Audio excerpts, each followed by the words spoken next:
Now, it is a meeting that is expected to bring a divided region together. But even before it begins, divisions are already taking center stage. The journey to Limuru has already begun, with the date set for tomorrow. We have the details of that in this particular program. Start engaging us on our socials at Tamwai Brian, that is on X at K24. We are also live on Facebook and on YouTube, and we do welcome your feedback on those particular social platforms. We'll be sampling some of it as we continue with the program tonight. Our sign language interpreter is Clement Muli. But first, these are the top stories tonight.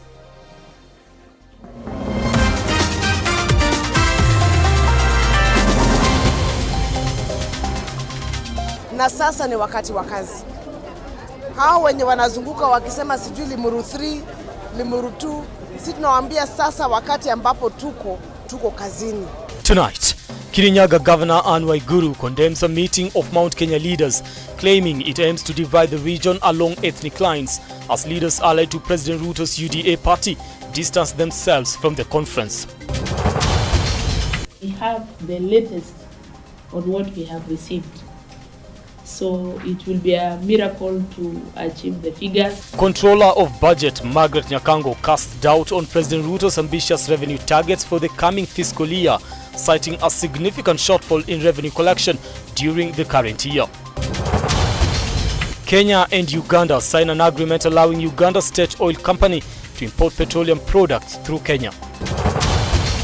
Huko geto wanabomoa kwa sababu ati manyumba za riparian land, lakini tuliona pia huku Karen Kileleshwa hawajaanza kubomoa, wanataka tukujenga tu manyumba zinaenda juu. So we cannot have an unequal Nairobi where some have access to impunity and others do not. And residents of informal settlements protest against forced evictions and violence used in demolitions targeting structures built on riparian land. Now, my name is Brian Amoai. Once again, let's begin. Now, the much anticipated Limuru 3 meeting is set for tomorrow, with divisions already rocking the Mount Kenya region ahead of the event, which the organizers say seeks to unite the region. Now, leaders allied to the UDA party from the region have distanced themselves from the conference, saying it is intended to divide the region ethnically. Now, the organizers have, however, called on Mount Kenya residents to come in large numbers. Plans for the Limuru 3 conference are in top gear as the day fast approaches. The Limuru 3 conference set for Friday is already raising political temperatures in the Mount Kenya region, with divisions taking center stage. Leaders allied to the UDA party have distanced themselves from the conference, claiming it is intended to divide the region ethnically. The organizers now want Mount Kenya residents to show up in numbers and chart a way forward. This is the time to sit down and discuss matters concerning Mount Kenya. We'll do this is a consultative meeting, and then moving forward we go to the counties, county by county. Ours is to extend a message of goodwill to all Kenyans, and we hope they too wish us well as we deliberate on matters that concern the great region of Mount Kenya. It is a meeting that has exposed the underbelly of the Mount Kenya unity, with the UDA allied politicians refusing to be part of it. The government has got nothing to do with this meeting.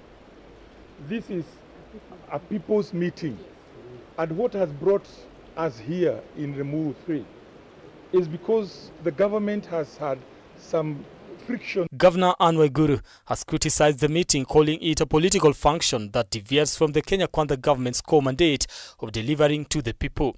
Despite earlier threats to disrupt the meeting, UDA ally politicians are taking a back seat. Na sasa ni wakati wa kazi.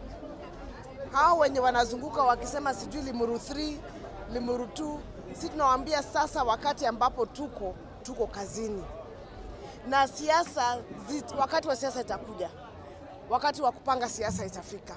Lakini sasa sisi hatuko hapo mahali ya Limuru 3. I don't know about people inviting themselves. All I know is that I invite everybody to join us, people who are in Limuru 1 and Limuru 2. And join us in Limuru 3. The bulk of the people who will be at Limuru 3 would be justified to talk about one man, one vote, one shilling. What I cannot understand is people like me crying with them, yet I'm a cabinet minister. Yeah, and that's why I'm really supporting them. I believe that it would have been better off organized by neutral people, professionals or business people.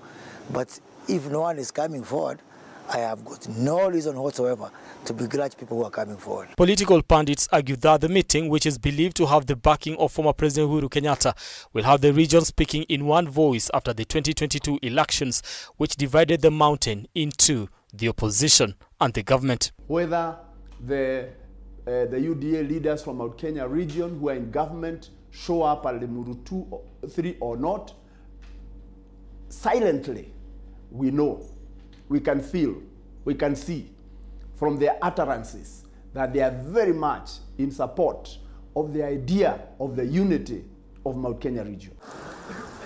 The first Limuru meeting was held in March 1966 by founding President Mzee Jomo Kenyatta. The Limuru 2 conference took place in 2012, uniting leaders from the Gikuyu, Embu and the Meru communities and endorsing President Uhuru Kenyatta as the region's leader. Now, away from that, fresh clamor for the adoption of the one-man, one-shilling revenue allocation formula has triggered a storm across the country, with a section of leaders accusing the DP of fueling ethnic politics. Now, opponents of the formula say its implementation will marginalize other parts of the country. Here is Michelle Ngelo Diambo with the details. Deputy President Rigathi Gachagwa's call for the implementation of the one man, one vote, one shilling principle continues to face criticism from different quarters. The chair of the Council of Governors, Anne Waiguru, says governors have already presented their proposals on revenue allocation across the country. Kugawanywa kwa pesa sio shida ambayo inakaba watu wa Mount Kenya peke yake. Pia kuna eneo zingine tofauti ambazo pia ziko na watu ambao wanagawiwa pesa ya kutosha. Sisi tunataka kuangalia ya kwamba pesa ziongezwe katika county governments, zipate pesa ya kutosha ili waweze kuhudumia wananchi kulingana na constitution ya Kenya. East African Legislative Assembly member and UDA Vice Chair Hassan Omar has urged the Deputy President to abandon the proposal, citing concerns that it could incite hostility within the country. One vote, one shilling. Wachana nayo. Hiyo itatuletea uhasama mkubwa sana ndani ya hii Kenya. Leo yule mtu wa Lamu ambaye ametengwa kwa muda yote, leo amepewa zaidi kidogo ili waendeleze jamii yao. Hiko shida gani? Inaitwa social justice. Rigath's comments have not sat well with a section of Kenyans who expressed that the formula would segregate parts of the country. The position taken by Gachagua is a U-turn after he opposed the formula that was first proposed by former President Uhuru Kenyatta under the botched Building Bridges initiative, popularly known as BBI. As at now, is irrelevant. Sababu ilikuwa kwa mswada wa BBI na ikapigwa vita kali sana. We never saw any sense at that time. Right now, wale watu wako in power, they want to save their necks at the disadvantage of the marginalized areas. Mimi niko sawa vile hao waheshimiwa wamefikiria ndio wengine wachangamke. Sio kama bwana Gachagua una support one man one vote one shillings, pia kumbuka weka hiyo kando, sema twende kulingana na resources za county. Rigath's latest push comes barely a week after President William Ruto fired a warning shot at senior politicians in his UDA party, whom he accused of whipping up ethnic emotions for political survival. We will go to that discussion where we are saying that this country are the most popular, they should get the most money. You will see members of that community who are living in other areas, they will be chased away. We are actually planting a seed of discord. We are planting a seed of ethnic clashes. If the one man, one shilling principle were to be implemented today, 18 counties would be the biggest gainers. These include Nairobi with its 4.4 million people, Kiambu with 2.4 million, Nakuru with 2.2 million people, among others. Of the 18 counties, only 3 are from the Mount Kenya region, adding a twist to the raging scramble for resources in the country. For example, maeneo kama Garissa, ama Moyale, ama Turukana, watakuwa wamemsaidia vipi? Watakuwa wanaendelea kusambaratisha nchi. They should first of all explain to the ordinary mwananchi the meaning of one shilling, one man, one vote, to understand it properly. Constitutional experts say the current dispute on whether to put more weight on population or on geography is misplaced as far as the spirit and the letter of the Constitution is concerned. Michelle Ngele Odhiambo, K24. Right, thank you, Michelle, for that particular report. Away from that, economists and tax experts are recommending that the government remove the proposed cut tax and tax on mobile money transactions from the 2024 finance bill, arguing that these measures will lead to a decrease in revenue collection. They are also urging the government to listen to their concerns, a plea they feel was ignored last year. David Kagina reports. Just days after the government, through a special parliamentary committee on finance, gave its recommendations of the 2024 finance bill, economists have emerged to oppose some of the proposals listed in the bill. Lists that we have. The economists feel Kenyans currently have no motivation to pay more taxes, as the government has not explained how it plans to use the money, and thus, without accountability, the bill may be rejected. Some employers who attended the meeting with these experts have indicated that, should the proposed economic policies be adopted as they are, some companies will be forced to reduce their employees to avoid increased costs. Perhaps a good start would be how much taxes did we collect in the year so far, and how much of that, for example, is attributed to measures that were introduced through Finance Act 2023. How have we used those taxes? And therefore, you're able to then explain the gap and say, fine, we introduced these new taxes, but we're not able to collect as much. That's why we want to introduce some more of the taxes so that we close the gap. Regarding the proposed motor vehicle tax for car owners, which ranges between 5,000 and 100,000 shillings, depending on the value of the car, experts recommend that the tax be removed. They argue that the government will lose revenue if Kenyans find alternative means of transportation. Already, as you saw, the insurance rates went high, so people were actually doing third party. So when you introduce the motor vehicle tax, it's going to really make people actually now either reduce their spend in terms of the motor vehicle, reduce insurance, because you see it's the insurance company that are supposed to enhance compliance with this tax. So people will move away even from actually doing the right thing. The bill also proposes a VAT on banking and mobile money services, which experts say will lead to many Kenyans preferring to use cash, which will make it more challenging for the government to collect taxes and create opportunities for money laundering. So it will have detrimental effects, because you'll see that now, even from an AML perspective, it was easier to monitor money when it is in the system. When we move to a cash economy, it will be hard to monitor in terms of where is the money coming from, where is it going to, because now if people are removing it from the system. The experts' request is for the government to listen to their recommendations, unlike last year when they felt their suggestions were ignored. David Kagina, K24 TV, Nairobi. Now, the Controller of Budget has referred to President William Ruto's revenue targets for the next financial year as nearly impossible to achieve, citing a 300 billion shilling shortfall in the current fiscal year's revenue. And as Joel Chacha now reports, Margaret Nyakango warns that overtaxation will not generate the additional 700 billion shillings needed, and highlights the imbalance in budget allocation. Members, see you tomorrow.